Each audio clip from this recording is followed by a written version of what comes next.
Turning now to the Utah teenager advocating for children's mental health.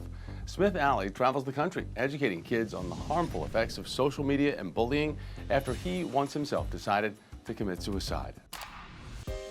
We just lost another kid at my high school. This is the plague of today's generation. This. Suicide. Smith Alley broke down in tears after learning another young life was lost to suicide in his hometown. 18-year-old Smith understands the pressures that can lead to suicide, having dealt with bullying from the tender age of 6. I went into the first day of first grade, and my teacher comes in and says that we're going to introduce ourselves one by one. Flustered, Smith stood up to say his name, but then stuttered. This girl turned around and she looked me straight in the eyes and she said, "Why can't you talk right?" It was at this moment, Smith says, he bought into the core belief that he wasn't good enough. By the time he was 10, matters only got worse when he was introduced to social media.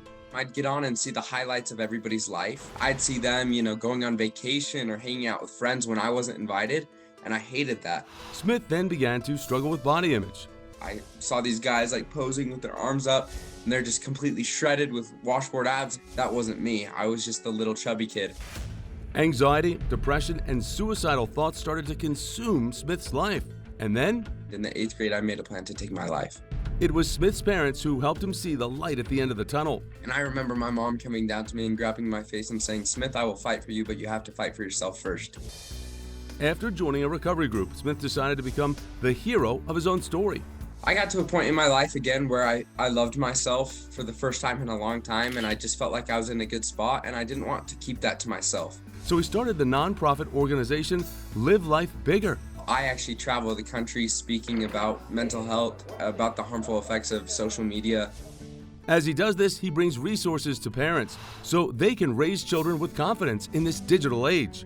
I think too often, parents write off their kids acting up or being grumpy or in what is most likely a state of depression, and stop writing off those phases and then really ask deep questions and dig into what's really going on.